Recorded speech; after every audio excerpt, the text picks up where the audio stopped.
Hey guys, this is Camry 15, and I'm back at it with another video for you guys.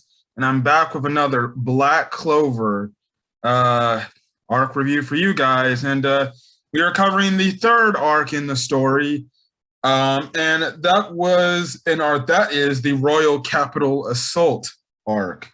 Um, Honestly, I like this arc. It was very intriguing with, where the story is going. Definitely did like this arc. Now, I don't know if I like this arc more than I like the second arc, but I definitely did like this arc. I did like the character moments and stuff like that, like Leobard and Fuegon.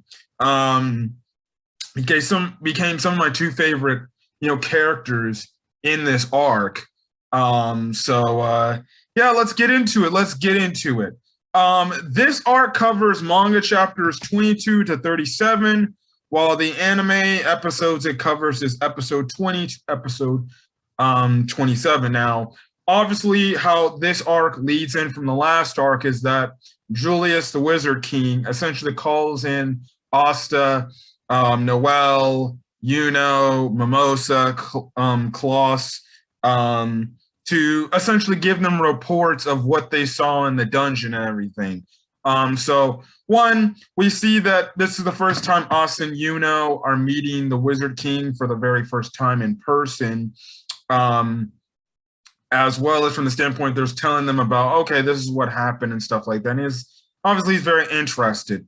Also, two, the Wizard King also tests or looks deeply into Yuno and Asta's, well, I guess their powers and stuff like that. Now, Julius makes the mention of the fact that, well, when Yuno shows him the new spell he got, essentially, we find out that, well, Yuno has a new spirit alongside of him named Sylph, who is the wind spirit. And essentially, it's going to be a very powerful ally in his arsenal. Also, it seems like Julius, because when Asta shows off his swords, Julius obviously feels a sword, and then Julius says, "Oh, I know what this thing is," and stuff like that. So I think he knows probably the inner, deeper darkness into the swords and stuff like that, which is going to be dang near very interesting to see where that goes. But the one thing Asta definitely asked Julius is like, "Okay, you're the Wizard King. What do you have to do to become the Wizard King, essentially?" And obviously, one, we get the whole thing where Julius says, well, you're going to have to put the results in, which means you're going to have to put the time in, the dedication in, and you're going to have to show off the results to prove that, well, guess what? Are these results worthy of the people to see that? Will you be able to be the Wizard King and stuff like that? And the one thing we also get introduced in this arc, again, just like how in the last arc, we got a whole, power level system. Here in this arc, we get introduced to a whole ranking system and everything, which essentially we have a whole we have a whole ranking system based on like the titles you can have, from like lowest rank to obviously, which is the highest rank, which is the Wizard King. The ranks are like junior, intermediate, senior, and grand classes. And then above that, essentially, is the Wizard King's titles and everything. And within those representative ranks, you have these, classes for example, by the time, well, honestly, I forgot what is it. I forgot what rank Asta is and what class level he's at. But essentially, like for example, when you start off, essentially, when you're in the junior rank, but you start off at the 5th class, and you have to work yourself up to get to obviously the highest rank. I really do like this whole establishment of a ranking system because it makes it to where, okay, it's something where people can't cheat the system and get to the top rank. They actually have to put in the time and work and the effort to get up to a rank that they want to get to, which definitely shows this whole ranking system. I definitely do like this. It makes it, and then it can also dignify how strong characters are and what levels they're on in terms of feat of power of where rank they're at. Now, obviously that's the whole thing. Now, eventually, the Wizard King is like, oh, you want to come to this commencement ceremony for the new rankings for some, the new night wizards and stuff like that, or magic knights and stuff like that.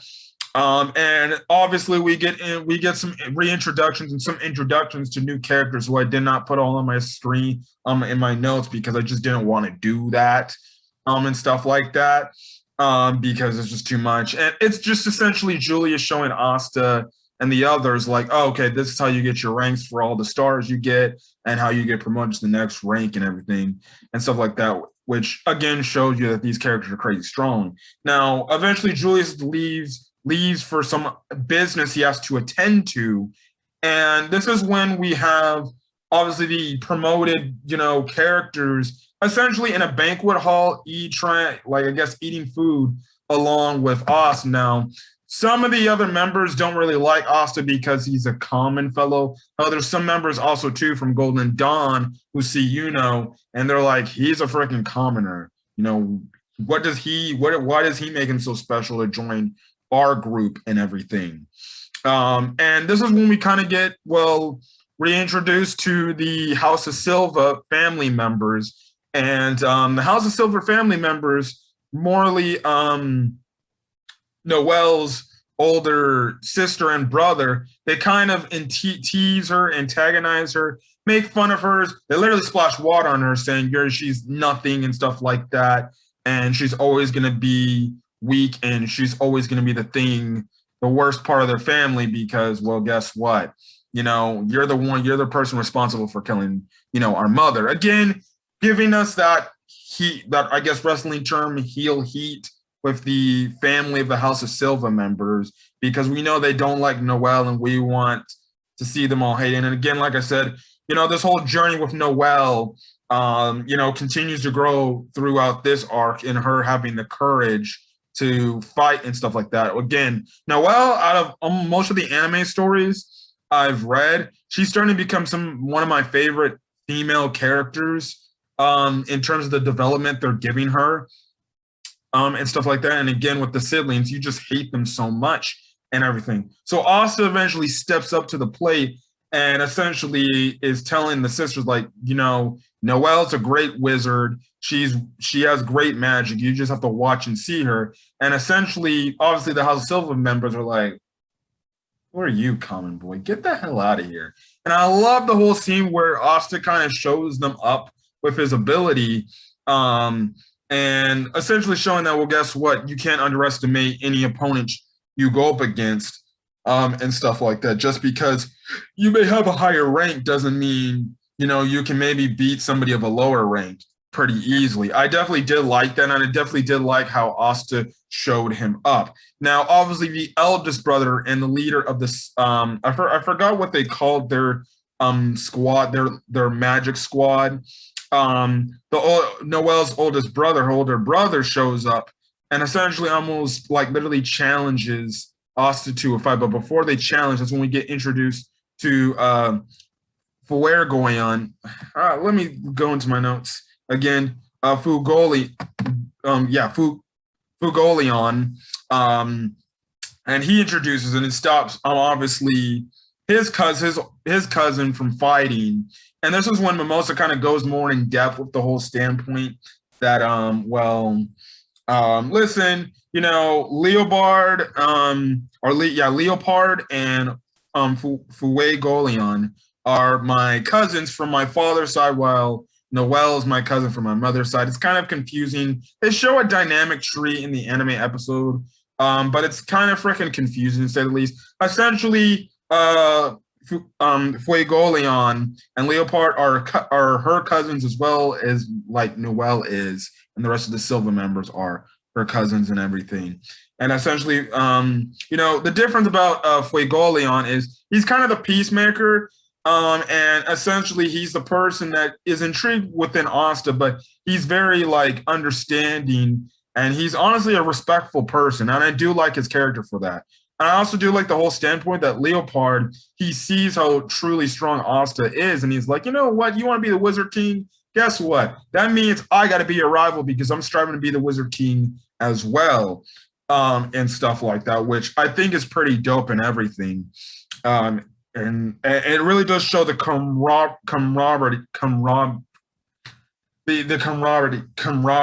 I don't know. I'm not gonna say the damn word camaraderie. Yeah, I'm not gonna say the word. The bond that Austin and Leopard have eventually by the time the end of this arc happens and stuff like that. Also, to get back to Mimosa real quick, yes, Mimosa is high over heels for Austin, most definitely. Like literally, she's just having dreams and stuff like that of well him and being with him and stuff like that, which is very funny. I definitely do like that. It's hilarious to say the least. But lo and behold, we actually do cut over to this wizard, which his name is Rades. And he talks about getting revenge on everything. Eventually, what happens is, you know, one of the royal people in the castle tells all the other wizard knights that, well, the capital is being attacked by an evil wizard, and we find out it's Rades. And he has like this magic that makes, you know, essentially brings, you know, like zombie-like beings into this whole thing, and he just makes it. I forgot what his magic power is, but essentially he's like he can make all like he in his grimoire he has only like one spell, and that one spell is pretty damn powerful, just making as many, you know, crazy, disgusting looking creature like things and zombie like creatures, you know, out of his grimoire and stuff like that. Now we find out that Rades was used to be in a magic squad, but then he got kicked out because mostly of the way how he lived and his attitude was just kind of messed up, and that magic squad definitely did not like the fact that, well, guess what? He did that, and he's all about this craziness and creating havoc and everything. So he feels like he's been wronged, and that's why he goes to attack the capital and stuff like that. So we see all the Magic Knights, they all split up into individual groups to take on most and save the people. Asta ends up running into Rades and saving this girl from almost dying to Rades and everything. And essentially, you know, Rades, in order to kind of stall for time to see how strong Asta is just creating these gigantic creatures and everything. One of the creatures essentially actually damages Asta to where essentially he's uncontrollably bleeding, and he's just continuously loses blood and stuff like that. And we see throughout this fight, Asta's getting clearly weaker, and stuff like that. And that's kind of when Leopard and Fuegoleon show up. And essentially, I like this whole bit of message where Fuegoleon is kind of teaching something to Asta, saying if you want to get to what you want to achieve, you have to realize, you have to know that your body has its limits, and you have to know when those limits are. Also, too, he also teaches Asta the lesson, like the best thing in fights, if you want to obtain victory, and especially, again, wanting to get to where you want to get, you have to remember to just think straight and stay calm, because staying calm can turn the tide of a battle for your life, and can essentially determine whether you live or you die. I definitely did like that, and that's honestly some real world stuff. You know, staying calm in tense situations can, you know, really help you be very, I guess you can say, very relaxed and very comfortable with what you're trying to do. I also do like the information he feeds Noelle as well in this arc, which again makes me love Fuegoleon as a character a lot more than I did when I first saw him and stuff like that. But this was literally his arc, and I definitely did like this. And I like the fact that he told Noelle, listen, you're going to have to stand up and fight for what you believe in. You know, you can't back down. Like, essentially telling her, I forgot the direct quote he said, but he's like, you can't be afraid to fight. Otherwise, you know, what's the point in fighting, essentially. So I definitely did like that comment, and it made Noelle get a backbone a bit and actually step up and made her realize, yeah, well, you know, why am I going to be here? Why am I trying to run? Why would I run away if, you know, I want to be no Magic Knight if I'm always going to be running away, always relying on Asta to help me and stuff like that in these situations. So I definitely do like that. Now, when Fuegoleon gets involved in the battle with Rades, essentially he just beats the ever-living crap out of Rades so damn easily that Rades has nothing to do. He eventually traps him, and he's like, okay, what's your purpose here? Why are you doing this? And lo and behold, we see this other wizard show up after they find him, or after he shows himself. And essentially he has like spatial magic where he can just teleport people to different locations. So he teleports some of the Magic Knight Squadron to essentially an outside the capital where they're very far away. And then he also transports Fuegoleon, or Fuegoleon, to an undisclosed area, and he comes across a character that apparently he knows of, and when he comes back, he's badly damaged. He loses a damn arm in this whole situation, and he's literally on the brink of death. And Asta has to continue the fight against Rades and everything. And I like the whole fact when Asta goes to this whole point, he remembers to stay calm, and he actually uses his sword to get rid of the curse magic that was making him bleed uncontrollably. Now, the thing is, we see these other wizards show up, and eventually what happens is, by the time the other Magic Knight squadrons show up, they just end up escaping. Now, they take Asta with them to what would be, I guess, their base area, but then at the end, we see freaking Julius show up, and literally he's marking people. Like the two wizards in the front, he kills them within an instance. And he's like, listen, guys, you're asking for this and you mess with my country. So you're going to all die. Now, tell me what you guys are doing. What's the point? He also saves Asta at the same time. So, when he saves Asta, Asta and Julius look at the whole diagram we saw a few arcs ago, where all the crystals were. This one Golden Dawn character was trying to get this crystal rock and put it in this whole diagram thing. Even Julius doesn't know much about it. All of a sudden, that character shows up. They don't see it, but Julius manages to just escape in the nick of time to prevent himself from damn near almost getting himself hurt and everything. But we also see that character also got affected by Julius's attack, and he managed to dodge it in the nick of time and get out of there and stuff like that. I also forgot to mention, back in the capital battle, Yuno actually fought this one chick named Catherine, and he essentially learned how to tap into using Sylph a lot more and her power to help him out and aid him and stuff like that. Because you have this crazy scene where they kind of do a similar thing if you watch Fairy Tail, how in the Tartarus arc, they took, you have the one character in Kyoka take away Urza's senses. Here, they have the same thing. They have Catherine fire some attacks on Yuno, which makes him lose his senses. But because he has, the flow of wind magic flowing through him, he's able to essentially use that power to attack Catherine and help defeat and eventually defeat her. Now, she technically truly gets defeated thanks to Charmy actually sneaking into this whole thing with Austin and everything, and essentially kind of knocks him out or her out with her magic power, as well as the fact that Charmy also falls for Yuno, thinking that it's Yuno is her prince that she's been waiting so desperately for. So there's a love angle going on where Charmy has something for Yuno, which is very damn hilarious, to say the least. But eventually what happens is Julius manages to save Asta. They eventually leave. They go back to the capital to bring up most of what happened and stuff like that. They try to recover and try to help Fuegoleon heal. He obviously is healed, but he still has a loss of arm.